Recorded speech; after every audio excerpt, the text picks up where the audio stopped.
आज बाबा ने कहा कि तुम मुझे याद करेंगे तो तुम्हारी बुद्धि का ताला खुलेगा। तो आज बाबा ने एक बहुत इम्पोर्टेंट पॉइंट कही, कोई शौक नहीं होना चाहिए।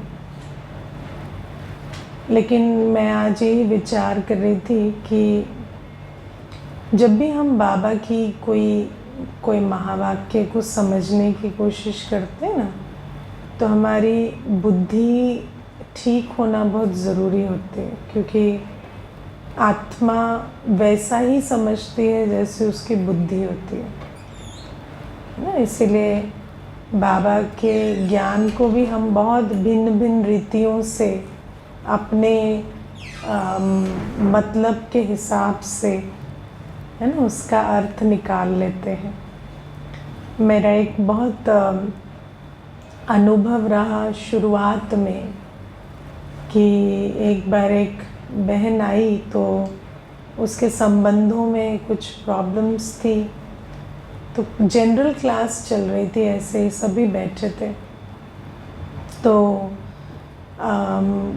जो उसके युगल थे उससे वो काफ़ी समय से सेपरेट रहती थी, और संबंध में बाकी भी बहुत जगह संबंध, भाभी के साथ संबंध, अन्यों के साथ भी संबंध बहुत बिगड़े हुए थे।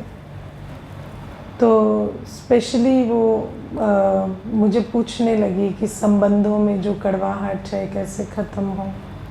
तो मुझे लगा भाभी के बारे में पूछ रही है, तो मैंने उसको कहा कि है ना, कि हमें तो माफ़ करना, है ना, कि फॉरगिव एंड फॉरगेट या फॉरगेट एंड फॉरगिव करना चाहिए।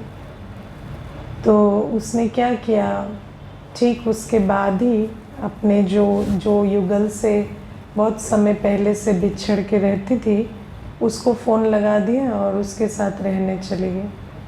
और उसका जो बहुत समय से जो सेपरेशन के आधार से डिवोर्स केस स्ट्रॉन्ग बन रहा था वो ख़राब हो गया। तो फिर मुझे कहने लगी कि आपने कहा कि संबंधों में तो प्यार से चलना चाहिए, इसीलिए। तो मैंने कहा लेकिन आपके बगल में आपकी भाभी बैठी थी, उसके साथ तो नहीं मेंड किया आपने संबंध, आप तो वहाँ चले गए।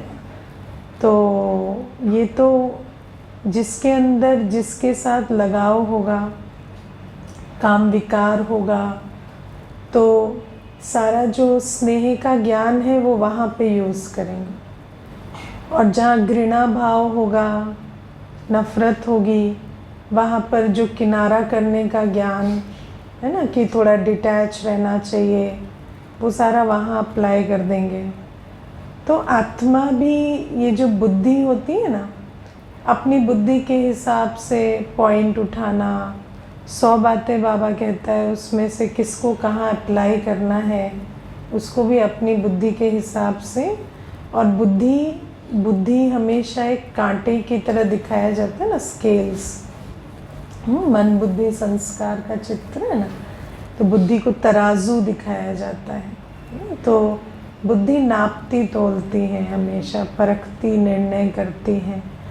और जिस बुद्धि का कांटा ठीक नहीं होता उसका फिर आंकलन ठीक नहीं होता है ना, क्या चीज़ कब कितनी कैसे कहाँ करनी है, किस बात में कौन सी पॉइंट यूज़ करनी है, कई बार पूरा ही उल्टा कर देते हैं, है ना। तो इसीलिए ये बड़ी ध्यान देने की बात है। इसीलिए बाबा कहते हैं ना, बाबा को याद करना। कई बार ना हमें ऐसे फ़ोन करेंगे और ऐसे हाइपोथेटिकल क्वेश्चन पूछेंगे, कोई हमें बहुत तंग कर रहा है तो कहाँ तक सहना चाहिए, कहाँ किनारा करना चाहिए। अरे हमें क्या पता आप क्या कह रहे हो, आप तो स्टूडेंट बनो ना, आपको हम देखें, आपके संस्कारों को देखें, जीवन को देखें, तो फिर आपको।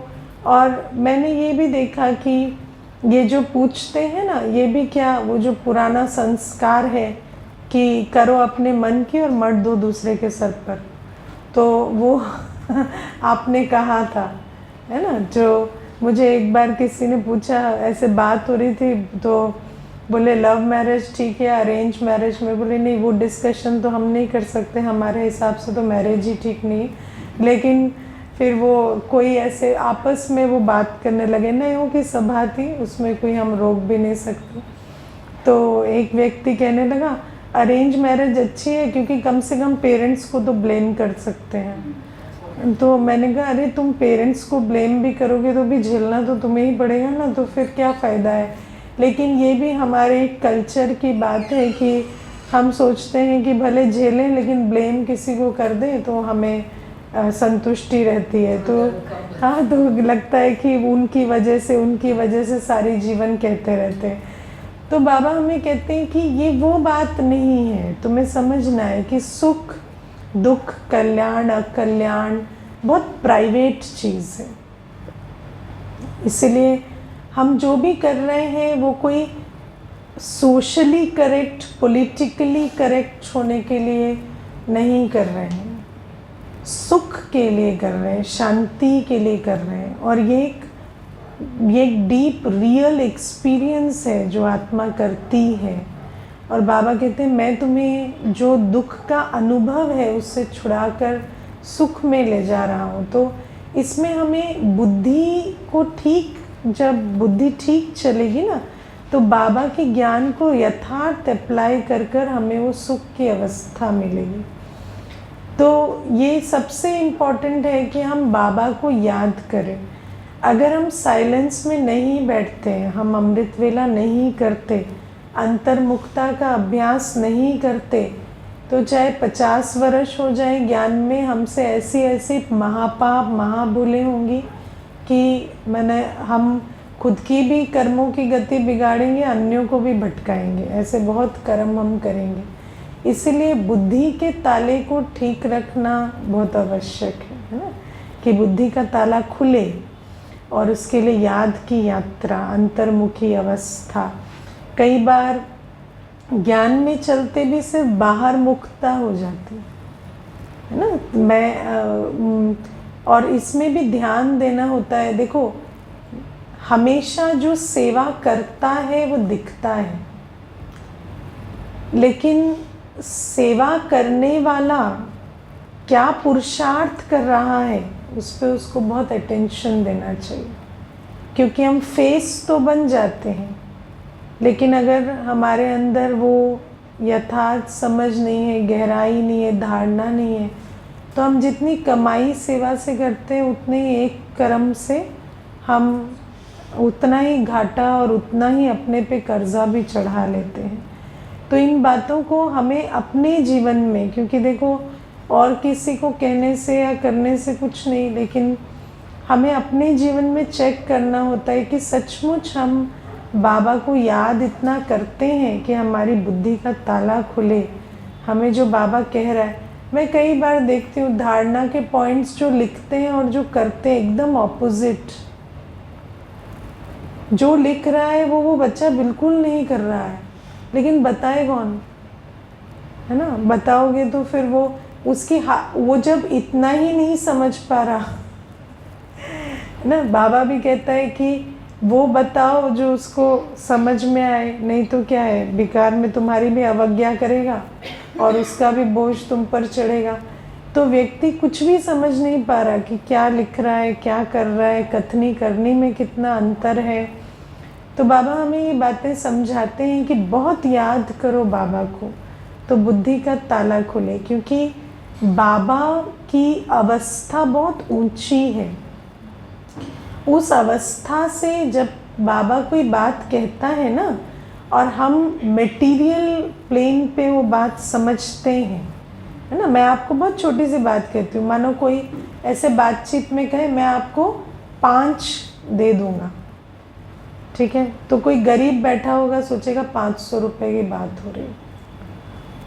उससे थोड़ा आगे वाला होगा, वो सोचेगा 5000 कह रहे होंगे। उससे आगे वाला कहेगा 5 लाख कह रहे होंगे। उसके आगे में 5 करोड़ से नीचे तो क्या ही कह रहे होंगे, है ना। तो वही जो मनुष्य की बुद्धि कैसी होती कि, और मैं आपको बताऊँ, चारों क्लैरिफाई नहीं करेंगे, क्योंकि हर एक को लगता है कि मैं जो सोच रहा हूँ ना वही है। तो इसीलिए बाबा भी जो महावाक्य उच्चारते हैं वो बहुत ऊंची अवस्था से उच्चारते हैं। उनको समझने के लिए भी यथार्थ हमारी बुद्धि को उतनी स्वच्छ और इतनी श्रेष्ठ स्थिति में होना चाहिए। तो हम मुरली सुनते, मैं कई बार देखती हूँ मुरली में बिल्कुल योग के बिना बैठ जाते हैं, आते हैं कभी बीच में बैठ जाएं कभी, है ना। लेकिन मुरली का नियम है 15 मिनट। आप ऑनलाइन क्लास भी आप देखो जितनी भी चलती है, हमेशा क्लास से पहले योग होता है। कभी भी बिना योग के ऐसे डायरेक्ट ऑनलाइन क्लास भी शुरू नहीं होती। तो ये कुछ बातें हैं जो हमें समझनी है। हम मुरली में भी आके बैठे हैं, अगर हम बुद्धि की तैयारी नहीं करेंगे तो हमारी बुद्धि में कुछ भी नहीं बैठेगा। आप चाहे YouTube पे सुनते, चाहे कैसे भी सुनते हैं मुरली, लेकिन आपको पहले 15 मिनट विधिवत बुद्धि की तैयारी करके फिर बैठना पड़ेगा। तो ये सब बातें समझ कर फिर आज बाबा कहते हैं कि शौक नहीं होना चाहिए। अभी शौक क्या होता है इसको बहुत फाइन चीज़ है ये, बहुत इसीलिए इतना बैकग्राउंड भी देना पड़ रहा है। शौक मतलब देखो, व्यक्ति को तो उमंग, उत्साह और इंटरेस्ट तो चाहिए ना।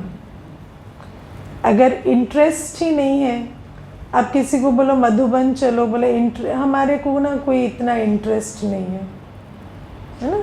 तो ये तो फिर बाबा ने कहा है शौक मत रखो, तो हमें तो ऐसा कोई शौक नहीं है कि हम मधुबन जाएं, बैठें, घूमें, हम तो यहीं तृप्त हैं। तो वो बात नहीं है ना। तो इंटरेस्ट भी आवश्यक है, उमंग उत्साह भी आवश्यक है। फिर आप देखो कि जब हम वैराग वृत्ति, बेहद की वैराग वृत्ति की बात करते हैं, तो इंग्लिश में उसका ट्रांसलेशन होता है अनलिमिटेड डिसइंटरेस्ट। तो श्रीमत है डिसइंटरेस्टेड भी रहो, और फिर इंटरेस्ट के बिना तो आप कुछ करेंगे ही कैसे, है ना। तो इन बातों को बहुत फाइन समझना होता है। शौक ना रखना मतलब ये नहीं होता है कि हमारी जीवन ऐसे नीरस हो जाए, डिप्रेशन वाले जैसे कहते हैं ना कि डिप्रेस अगर स्टेट है तो कहेंगे हमें किसी चीज़ में रुचि नहीं आती, इंटरेस्ट नहीं आता। ऐसा नहीं है ना। तो रुचि भी है, उमंग भी है, सब है, लेकिन ड्रामा अनुसार। जो ड्रामा हमें ऑफर कर रहा है उस हिसाब से हमारी रुचि है, उमंग है, इंटरेस्ट। हम ड्रामा से लड़ नहीं रहे। मैं इसको कहती हूँ ये हमारा इंटरेस्ट है, प्रेफरेंस नहीं है। अगर हमें कोई चीज़ अभी वो नहीं मिल रही तो ऐसा नहीं है मुझे वो ही चाहिए, वो मेरा प्रेफरेंस है, उसके बिना नहीं चलेगा, ऐसा नहीं है। तो मैं समझती हूँ ये जो शौक है ना, इसका कनेक्शन ड्रामा से है कि जो चीज़ मुझे ड्रामा में अभी ऑफर नहीं हो रही उसका मुझे शौक नहीं। जो है ड्रामा में उस हिसाब से हम उसको व्यवहार में ले आते हैं। जैसे छोटी सी बात है, अगर आपके पास सेवा की बहुत सुविधाएं नहीं हैं तो आपको शौक नहीं है, लेकिन अगर हैं तो आप बहुत अच्छा उसको यूज़ करके सेवा करते हैं। तो ये जो शौक ना होना मतलब कि जिसको शौक होता है ना, फिर वो उसके लिए तरसता है, तड़पता है, तो वो नहीं है। किसी भी वस्तु के लिए, व्यक्ति के लिए, वैभव के लिए कोई ऐसी बात नहीं है। मैं आपको कुछ एक बातें बताऊंगी इसमें। जैसे ना जब लॉकडाउन लगा तो एक भाई थे, उनको मैंने कहा आप ऑनलाइन क्लास ज्वाइन करो, तो कहते नहीं हमें तो ना ऐसे ही फिज़िकली ही अच्छा लगता है, हम वैसे हमें ना ये ऑनलाइन वाली बात हमें इतनी अच्छी नहीं लगती। तो मैंने उनको कहा आपको कोई पूछ रहा है क्या, आपको क्या अच्छा लगता है? ड्रामा ने तो डिक्टेट कर दिया ना कि यही है अब, तो अब क्या अच्छा नहीं लगता, अच्छा लगता है। तो बोले नहीं दीदी, पर अपनी अपनी पसंद होती है। तो ख़त्म हो गए, यात्रा ही ख़त्म हो गई, है ना। अब देखो, जब लॉकडाउन खुल गया तो जो पास वाले थे उनको कहा कि आप लोग अब ऑफलाइन भी आया करो। तो किसी ने कहा अब हमें ना वही ठीक लगता है, अब हम वैसे ही बैठ जाते हैं। हो तो रहा है दीदी ऑनलाइन में, क्या बात है। तो मैंने कहा तो बोले नहीं दीदी, फिर वैसे भी तो पहले भी तो ऐसे ही सुन रहे थे, तो उसमें क्या उन्नति नहीं हो रही थी क्या? तो हमने कहा ठीक है वो, लेकिन जब तुम्हें ड्रामा ऑफर कर रहा है, ये भी हमें नहीं पता कब तक, लेकिन आज तो ये ऑफर है ना, तो आज क्यों न लो। तो ये शौक के ज्ञान को भी ना उल्टा नहीं यूज करना होता है ना। तो ये जो ड्रामा अनुसार सब चीज़ों में रुचि लेना, ठीक है ना। जैसे अगर आपके पास ऑप्शन है तो आपको बाबा को 36 प्रकार का भोग बनाकर भोग ऑफर करना क्यों नहीं करना चाहिए? शौक होना चाहिए, आत्मा को रुचि से बनाए, बाबा की याद में बहुत प्यार से बनाए। लेकिन समय कम है, नहीं है सुविधाएं, तो एक चीज़ भी बनाकर बाबा को भोग लगा सकते हैं। फिर कोई कहे नहीं हमें तो शौक नहीं है इतना इलेबोरेट, लोग कहते हैं इतना इलेबोरेट, ये भी विस्तार है। ये विस्तार नहीं है ना। तो इसको हर चीज़ को राइट कॉन्टेक्स्ट में समझना पड़ता है ना। जब सेवा की चांस मिलती है तो कोई कहे हमें तो शौक नहीं है सेवा का, हम तो ऐसे ही तृप्त हैं, नहीं।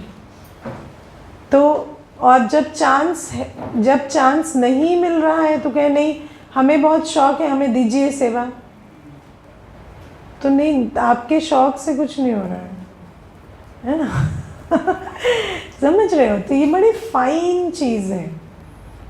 कई बार आज भी मैंने मुरली में भी कहा, ड्रामा अनुसार देखो, हर समय यज्ञ में भी पार्ट रहा। आदि में पार्ट था साकार मिलन का, उसके बाद था अव्यक्त मिलन का, अभी अव्यक्त स्थिति से मिलन का पार्ट। परमात्मा मिलन अभी भी होता है, सिर्फ विधि अलग है ना। और बाबा ने कहा कि मैं अव्यक्त पालना इसलिए देता हूँ कि तुम अव्यक्त स्थिति बनाओ। मैं हमेशा थोड़ी आऊँगा, तुम भी तो कभी मेरे पास आओगे ना। तो बाबा कहते हैं कि तुम अभी अव्यक्त स्थिति से मुझसे मिलो। तो हर समय का अलग पार्ट है, लेकिन हम शौक रखें, नहीं हमें वैसा चाहिए जैसा था, जैसे आदि में था, जैसे 10 साल पहले था, नहीं है। लेकिन ये जो शौक होते हैं ना, ये बहुत कॉम्प्लिकेशंस क्रिएट करते हैं। मैं आपको एक छोटी सी इसमें बात बताती हूँ। एक बहन है, उसको वो बहुत तकलीफ़ में है, उसको बहुत दवाइयाँ, साइकाइट्रिक बहुत सारी चीज़ें उसके साथ चल रही हैं। तो उसके लौकिक पिता ने मुझे कहा कि आप इससे बात करो। तो मैंने उसको कहा कि क्या बात है। तो मुझे कहती है कि मुझे बहुत शौक़ था कि मुझे मेरा सोलमेट मिले ना, समबडी जिसके साथ मेरा बहुत इंटरनल अच्छा कनेक्ट हो सके। लेकिन मेरी शादी हड़बड़ी में कर दी गई। मेरी शादी जिससे हुई वो बहुत बड़ा बिजनेसमैन है, लेकिन उसको कोई ऐसे सोल कनेक्शन वाली बात नहीं है। तो अभी क्या है कि मेरा एक बच्चा भी हो गया, उस बच्चे को भी कुछ कॉम्प्लिकेशंस थे। तो मैंने बहुत लोगों ने कहा कि आप अपनी सारा जो फोकस है वो इस पे डाल दो, अभी वो बात भूल जाओ, शादी वादी, अभी बच्चे को ही अपने लाइफ का फोकस बनाओ।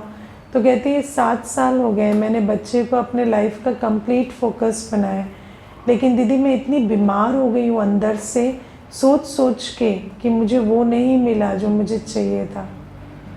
है तो आप सोचो कि शौक कैसी चीज़ होती है ना। फिर मैंने उसको बहुत समझाने की कोशिश की, souls don't made bodies made है ना, आत्मा का तो एक परमात्मा ही होता है, लेकिन कहाँ समझने वाली है वो। तो आप सोचो कि एक शौक आपकी जो थॉट प्रोसेस शुरू करता है वो एक बीमारी की तरह बन जाता है। आप उस भ्रम से निकल नहीं सकते। व्यक्ति उस आइडिया को इतना नर्चर करता है कि उसको ऐसे लगने लगता है यही सच है ना। और वो कहती है मुझे कहीं तो कोई होगा ना। तो मैंने कहा ढूंढ लो फिर मैंने कहा ढूंढ लो, आप अपनी कोशिश कर लो, आगे नहीं हो पाएगा तो मेरे पास आ जाना, मैं बता दूंगी आगे क्या करना है। बाकी आपकी ये जो खोज है उसका तो हम कुछ कर नहीं सकते, और ना ही इस खोज से आपको निकाल सकते, क्योंकि आप इस बात को समझना, मनुष्य अपने आप को बहुत चीट करता है। सेल्फ डिसेप्शन ना, इसको हम सेल्फ डिसेप्शन कहते हैं। ये एक ऐसी चीज़ है कि आप अपने अंदर ही एक शौक़ को पालते हैं, उस शौक़ को पानी देते हैं, बड़ा करते हैं, उसको अपने पे इतना हावी कर लेते हैं कि आपको लगता है दैट इज़ अ रियलिटी, लेकिन वो सिर्फ आपका शौक़ है। और दुनिया में लोग कहते हैं ना power to accept, really power to accept बहुत बड़ी चीज़ है। अगर आप ड्रामा को एक्सेप्ट नहीं कर सकते और आप ड्रामा के बाहर कोई चीज़ ढूंढ रहे हैं ना, तो वो एक मानसिक रोग बन जाएगी कुछ समय में। तो ये शौक जो है ये बड़ी डेंजरस चीज़ है। तो मुझे नहीं पता मैं कितना समझा पा रही हूँ, क्योंकि फिर वो बुद्धि अनुसार ही समझ आता है। तो लेकिन इसको समझो, बहुत सिचुएशंस है हाँ, तो उनको हमें समझना पड़ेगा कि ये जो शौक़ है इसके चक्कर में हमें नहीं पड़ना है। ड्रामा के पट्टे पे मजबूत रहना, जो ड्रामा है हाँ, तो जो ड्रामा है और इसमें ये भी एक्सक्यूज़ यूज़ नहीं करनी है। जैसे मैंने कहा ना, अगर कई बार ड्रामा आपको ऑफ़र कर रहा है कोई चीज़ ना, मानो आपके पास कुछ करने का साधन है, तो उसमें मुझे शौक़ नहीं है नहीं कहना। लेकिन अगर कोई चीज़ नहीं है तो उसको क्रिएट करके एक इलनेस बनाने की आवश्यकता नहीं है ना। हाँ, एक्सेप्टेंस इज़ वेरी इम्पोर्टेंट ना। तो ये है। अब फिर बाबा आज हमें कहते हैं कि तुम डबल फिलैंथ्रोपिस्ट हो, महादानी, और वो भी डबल महादानी हो। तुम ही डबल महादानी हो ना, इसीलिए तुम्हारा गायन देवता के रूप में होता है। और बाबा हमें कहते हैं कि यज्ञ को तन मन धन की सेवा से सींचना और अविनाशी ज्ञान रतन आत्माओं को देना, दान करना, ये दोनों सेवा हमें करनी, एक से नहीं चलेगा, है ना। देखो, जिस यज्ञ से हमारी पालना होती, अगर उसी को हम सींचेंगे नहीं तो हमारी अपनी पालना कहाँ से होगी। और अगर हम सेवा नहीं करेंगे तो भगवान आया क्यों है ना। तो हर आत्मा को परिचय देने की तो श्रीमत हमें मिली है, तो वो तो हमें करना ही है। लेकिन उसके अलावा हमें जिस यज्ञ से हमारी पालना होती है उसको भी सींचना पड़ेगा अपने तन मन धन से।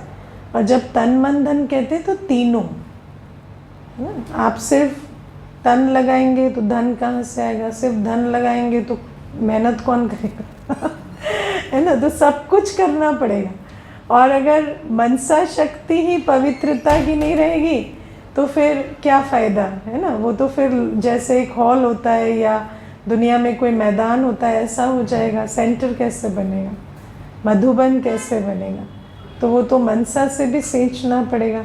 तो अपनी योग का भी दान करना पड़ेगा, श्रम का भी दान करना पड़ेगा और अपनी धन का भी दान करना पड़ेगा, तब जाकर ये सेवा खड़ी होगी। और प्लस बाबा कहते हैं कि अगर तुम अविनाशी ज्ञान रत्नों का दान नहीं करेंगे तो बाबा जो हर आत्मा को मुक्ति, जीवन मुक्ति का रास्ता बताने आया है, उनको कैसे मिलेगा।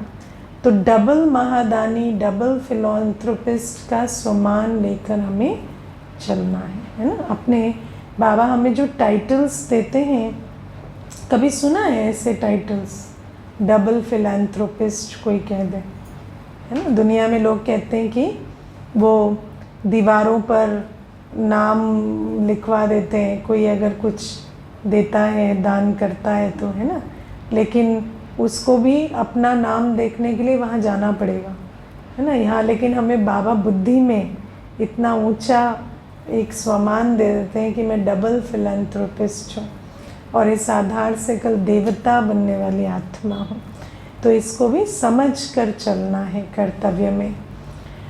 और आज बाबा हमें कहते हैं कि तुम सच्चे सच्चे वानप्रस्थ में हो, है ना। क्योंकि दुनिया में कहते हैं कि वानप्रस्थ से फिर तुम चले जाते हो, है ना। अब कहते हैं वानप्रस्थ ले लिया इन्होंने, आश्रम चले गए, तो फिर उस आश्रम से ही अब ये मुक्ति को पा जाएंगे, वहीं से ही वहीं ख़त्म हो जाएंगे। मैं ऐसे बहुत लोगों को जानती हूँ। मैं एक भाई को जानती हूँ, वो सारी जीवन उसने खाली सिगरेट पीना और वो क्या क्या पीना पता नहीं, है ना। बहुत गंदे गंदे व्यसनों में रहा और लगभग 55 की उम्र जब हुई तो बेटे को कहने लगा मुझे वहाँ जाना है हरिद्वार, है ना, तो वहाँ मुझे भेज दे तू और मुझे जो भी मेरा खर्चा है मुझे दे और भेज दे। तो वैसे भी बहुत तंग करता था घर में, बेटे ने कहा चले भले जाए, है ना। तो भेज दिया उसको हरिद्वार। अब हरिद्वार जाके उसको एसी थोड़ी मिली, कुछ नहीं मिला। फिर वो वहाँ परेशान हुआ, फिर आ गया, है ना। तो ये आश्रम में ये भी एक फैंसी आइडिया होता है कईयों को, ना, कि हम जाएं। लेकिन आप देखो जीवन भर ऐसे अगर कर्म किए हैं तो एक आश्रम में भी अंत में रह थोड़ी पाते, फिजिकली भी, है ना। जाके एक रहना, और भले ही वहाँ से मुक्ति उक्ति कुछ मिलती नहीं है, लेकिन फिर भी जाके रहना भी बहुत मेहनत का काम हो जाएगा यदि हमारी स्थिति ठीक नहीं है। अगर हमारे को कम से कम ऑस्टियर लाइफस्टाइल, जो एक त्यागी जीवन की आदत नहीं है, तो वहाँ नहीं रह सकेंगे। अब आप विचार करो, फिर बाबा कहते हैं कि सच्ची मुक्ति, जीवन मुक्ति के लिए कितना कुछ करना पड़ता है। तो बाबा कहते हैं यहाँ तो कोई ऐसा भी नहीं है कि कोई आश्रम में जाके रह जाना, लेकिन तुम जहाँ बैठे हो अपनी जीवन को त्यागी तपस्वी जीवन बनाना। जहाँ भी हो तुम, जिस भी आयु में हो, जिस भी संदर्भ में हो, चाहे तुम गृहस्थ में हो, चाहे तुम सिंगल हो, चाहे बच्चे हो, बूढ़े हो, जवान हो, अब तुम्हें अपनी जीवन को त्यागी तपस्वी सेवाधारी बनाना पड़ेगा। क्योंकि अब बेहद का वानप्रस्थ है और ये सच्चा सच्चा वानप्रस्थ है। इसके बाद हम सचमुच परम धाम जा रहे हैं, इसके बाद सचमुच जाना है। तो अभी वो सारी तैयारी करनी पड़ेगी। आप जहाँ भी हो, जिस भी संदर्भ में हो, जैसे भी हो, आपको समझना पड़ेगा कि अब मुझे त्याग तपस्या सेवा के आधार से अपना खाता ठीक करके और जाने के लायक बनना है। बेहद के वानप्रस्थी की स्थिति रहती है अंदर। हाँ, कई तो टाइम से क्लास में भी नहीं आ पाते, इतना उनको लगता है कि हमारा गृहस्थ बहुत ज़रूरी है ना। बाबा पूछेगा अंत में ऐसों को, अच्छे से पूछेगा, है ना, किसके चक्कर में थे, उसी के साथ भेज देगा, है ना। जिसको आज अपना कर्म बंधन कहते हो ना, उसी के साथ फिर 84 जन्म, 84 तो होंगे भी नहीं, जितने भी जन्म, उसकी गति फिर उसी के साथ बनाएंगे। है ना। वैसे कहते हैं ये तंग करते हैं, ये दुख देते हैं, लेकिन उनके चक्कर में सुखदाता को नहीं सुनते मानते, तो उन्हीं के साथ आएंगे फिर, है ना। और उन्हीं के साथ फिर कर्म की गति पूरी बनेगी। तो बाबा हमें कहते हैं इतना अच्छे से समझना है, ये वानप्रस्थ है। इस समय पर दुनिया में तो लोग घर गृहस्थ छोड़ के चले जाते हैं, तो छोड़ के चले जाते हैं, 55-60 होता। आजकल तो नहीं छोड़ते हैं, आजकल तो है ना, आप भाई बूढ़े, तृष्णा भाई जवान, लोग भी पराकाष्ठा पे, तो काम भी पराकाष्ठा पे, वो अलग बात है। लेकिन दुनिया में तो सिस्टम था पहले। और अब बाबा कहते हैं अब ये आयु, शरीर की आयु से कोई मतलब ही नहीं है। अब शरीर की आयु कुछ भी है तुम्हारा वानप्रस्थ। अगर बुद्धि से नहीं छोड़ा, त्यागा नहीं, तो तपस्या नहीं होगी। तपस्वी नहीं है तो सेवाधारी नहीं बन सकते, है ना। अगर त्याग, तपस्या, सेवा नहीं है तो कहाँ से तैयारी करोगे। और बाबा कहते हैं अब समझो मैं आत्मा वानप्रस्थ हूँ, जहाँ पर भी हूँ, जैसे भी हूँ, अब मुझे वापस जाने की तैयारी करनी। तो इसको समझ कर चलना है। और बाबा ने आज हमें कहा श्रीमत में कल्याण है। जिसको जो श्रीमत मिलती है उसमें कल्याण है ना। आपको ऐसा नहीं होता कि एक ब्राह्मण बच्चे को बाबा नहीं देखता, है ना। मुझे एक बार याद है, मैं कुछ बड़ी दीदी को बोल रही थी ये ऐसा है ऐसा, तो मुझे दीदी हम देख नहीं रहे हैं क्या। मुझे वो बात बहुत अच्छी लगी। तो मुझे पता चला सब कुछ देखते हैं, है ना। और फिर हमने भी देखा कि जहाँ भी बाबा निमित्त बनाकर बिठाते हैं तो ऐसा तो नहीं है कि किसी का पुरुषार्थ नहीं दिखता या वो क्या उनकी लगन है नहीं दिखती, है ना। तो बाबा कहते हैं कि तुम कभी आतुर मत बनो, तुम अपने आप को बनाओ। तुम सर्विसेबल होंगे, निर्बंधन होंगे। निर्बंधन हमेशा ऐसा नहीं होता कि सिर्फ फिजिकली निर्बंधन है। कई बार व्यक्ति फिजिकली निर्बंधन होता है, लेकिन विकारों का, इच्छाओं का बहुत बंधन होता है आत्मा को। कई बहुत एम्बिशियस होते हैं, ऐसी महत्वाकांक्षाओं को हम शय नहीं दे सकते, है ना। लेकिन कई बार ऐसा होता है विशेषता देखी, किसी को अपॉर्चुनिटी दे दी, लेकिन महत्वाकांक्षा का बंधन में उसने उस अपॉर्चुनिटी का क्या से क्या ही कर दिया। तो ऐसे बहुत सारी बातें होती हैं। इसीलिए बाबा हमें कहते हैं कि हमेशा समझ कर चलो कि जो भी आप हैं, आपको देखा जा रहा है, बाबा देख रहा है। और मैं आपको सच बताती हूँ, कोई भी नहीं देखेगा ना, आपका निमित्त भी नहीं देखेगा तो भी बाबा देख रहे। निमित्त में भूल हो सकती है, लेकिन आपने जीवन भगवान को दिया, आप उसकी मत पे चलते हो ना, वो देखता है। और जब वो देखता है ना, तो वो आपको जो डायरेक्शन देगा लेकिन निमित्त के द्वारा दिलवाएगा। वो भी मजबूर कर देगा, है ना। ऐसे ऐसे सिचुएशन बनाएगा, अगर आपको आगे बढ़ना है तो बढ़ाएगा, है ना। तो बाबा कहते हैं कि तो श्रीमत के में कल्याण है। जो आपको कहा जा रहा है उस हिसाब से चलो। अगर किसी को ऑफ़र किया जाता है कि आप सेंटर पर आकर रहो, सेवा में रहो, तो रहो। देख कर कहा जा रहा है ना, रहो। ऐसे ही किसी को ऑफ़र भी नहीं करेंगे। समझ में आता है कि इनके बंधन है, इनको अभी संभालना है, तो नहीं ऑफ़र करेंगे। लेकिन अगर ऑफ़र की गई है तो सुनो, रहो। नहीं तो बाबा ने क्या कहा, डिसरिगार्ड हो जाता है। कहा ना, डिसरिगार्ड हो जाता है। बाप कहे कि तुम ये करो और तुम ना करो, तुम कहो नहीं हम पाई पैसे की कमाई में रहेंगे, तो वो भी डिसरिगार्ड हो जाता है। बाबा ने कहा, है ना। ऑफ़र है और टुकरा दे तो डिसरिगार्ड। ऑफ़र नहीं है, हाँ ठीक है, आपको अगर लगता है कभी कि हम ऑफ़र कर सकते तो कर लो भले, उसमें कोई बुराई नहीं। लेकिन जो भी आपको फिर श्रीमत मिलती है, आपको अपनी बात कहने की फ्रीडम है, आप कह सकते हैं। है ना, उसमें कोई शर्माने की बात नहीं है। लेकिन जो भी उसके बाद श्रीमत मिलती है उसको मान कर चलो। और ये भी समझो कि पुरुषार्थ का, सेवा का, इससे कोई लेना देना नहीं। आप कहीं भी पुरुषार्थ कर सकते, कहीं भी सेवा कर सकते। बाकी कंडीशंस देख के, सरकमस्टेंस देख के, नब्ज देख के कह दिया जाता है आप यहाँ करो या वहाँ करो।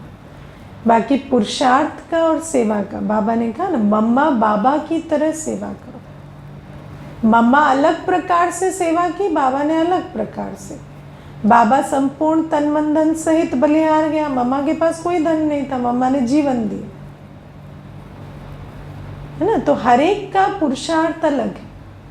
बाबा ने लीडरशिप का रोल निभाया, मम्मा ने आज्ञाकारिता का रोल निभाया, ना। हर एक का पुरुषार्थ अलग है। जब बाबा कहता मम्मा बाबा जैसे सर्विस करो, तो मम्मा जैसे करे या बाबा जैसे करे, वो भी हर एक का अलग है ना। तो बाबा कहते हैं कि सेवा करने की कोई पाबंदी नहीं है, कोई तुम्हें पुरुषार्थ करने की भी कोई सीमा नहीं है। सब कुछ करो श्रीमत पर, है ना। जो भी आप कर रहे हैं वो बता के करो। और स्व पुरुषार्थ, स्व उन्नति, है ना, या अविनाशी ज्ञान रत्नों का दान करने में तो कोई पाबंदी नहीं है। तो बाबा कहते वो तो जो मुरली में बाबा ने छुट्टी दी वो तो कर ही सकते हैं, है ना। तो बाबा कहते हैं ये सब कुछ करते हुए समझो कि श्रीमत में कल्याण है, हड़बड़ाओ नहीं। कई बार आत्मा सोचती ना हमें ये क्यों नहीं कहते, या हमें क्यों नहीं, कुछ देख कर रोकते, कुछ देख कर बुलाते ना। कई बार हम सोचते हैं इनको अभी नहीं बुलाया तो ये वहाँ फंस जाएंगे। कई बार सोचते हैं इनको थोड़ा सा रुक के, थोड़ा इनको पक्का हो जाने दो। तो बाबा कहते हैं ये सारी बातें कल्याण अर्थ कही जाती है, इनको बहुत समझ कर चलना है। और बाबा ने आज कहा मैं तुम्हें अगम निगम के सारे राज समझा देता हूँ, है ना। बाबा कैसे आता है, आत्माएं कैसे आती हैं। बाबा ने आज कहा कि सतयुग में प्रजा सहित आते हैं, ना, आते ही इस प्रजा के सहित है। बाकी द्वापर युग से धर्म पिता आता है, बाद में उनकी संस्था वाले आते हैं, है ना। आज बाबा ने बहुत अच्छा देवताओं की संस्था शब्द भी कहा कि पहले हम, ये भी एक क्या है कि कुल, बाबा कई बार कुल कहता है, कई बार धर्म कहता है, आज संस्था कहता है बाबा, है ना। तो ये भी बाबा की रमणीक कभी कभी कुछ भाषाएं मिलती है। और आज प्यारे बाबा हमें कहते हैं कि तुम बच्चे खुशी की खुराक खाओ। तो खुशी की खुराक खाने से पहले तो खुशी की खुराक बनानी पड़ेगी, है ना। और बनाने के लिए खुशी की बातें मन बुद्धि में चलानी पड़ेंगी। और कभी भी विनाशी चीज़ें खुशी की बात नहीं होती। मुझे ये मिला, वो मिला, ये मिला तो कल खो भी जाएगा, वो मिला उसका डर बना रहेगा खोने का, है ना। तो विनाशी बातों की कभी खुशी नहीं होती। खुशी हमेशा अविनाशी की होती है। बाबा से मिलन की खुशी, परमात्मा पालना की खुशी, प्राप्ति की खुशी, है ना। बाबा से जो ज्ञान गुण और शक्तियों का खजाना मिल रहा है उसकी खुशी, बाबा से जो संबंधों का सुख मिल रहा है, भावी वर्षा मिल रहा है, उसकी खुशी। लेकिन इतना उगारेंगे अंतर्मुखी होकर तब तो खुशी अनुभव हो। उगारते हैं इतना, कौन कौन इतना उगारते हैं। अपनी घोट तो नशा चढ़े, है ना। तो बाबा तो हमें रोज़ ही बताते हैं, लेकिन हम इतना अंदर घोटें कि हमें नशा चढ़े। तो बाबा कहते हैं ऐसे जो खुशी की खुराक खाते हैं ना, वो बहुत शक्तिशाली बन जाते हैं।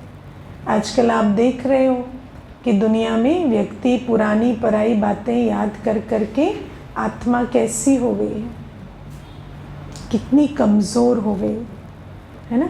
क्या बोल रही है, क्या सोच रही है, कुछ समझ में नहीं आता, है ना। दुख की बात, मैं आपको एक बात बताती हूँ। एक माता जब भी उसको कुछ बात हो, नहीं मैं तो दुनिया वाले जैसे भी हो दीदी, खराब हो, जैसे भी हो, आजकल तो अपने बच्चे भी अपने नहीं हैं, 10 लाइनें बुराई की करेगी, उसके बाद कहेगी लेकिन मेरा बाबा मेरे साथ है, मैं ठीक हूँ। तो ये भी ना समझ में नहीं आता कि वास्तव में खुशी इज़ नॉट रिएक्शनरी, कि आप ना दुनिया में ये ऐसा है, वो वैसा है, वो वैसा है, पर मेरा बाबा मेरे साथ है, पर मेरा बाबा मेरे साथ है।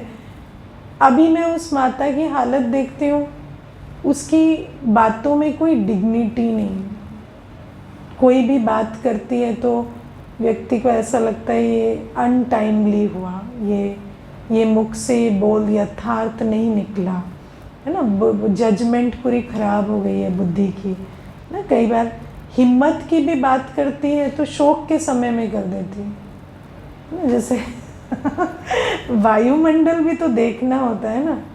हाँ, अब किसी का शरीर मृत पड़ा है, आप कहो मुझे तो कोई दुख नहीं हो रहा, तो हो नहीं रहा, वो अच्छी बात है, होना भी नहीं चाहिए, लेकिन वो कहने की भी ज़रूरत नहीं है ना।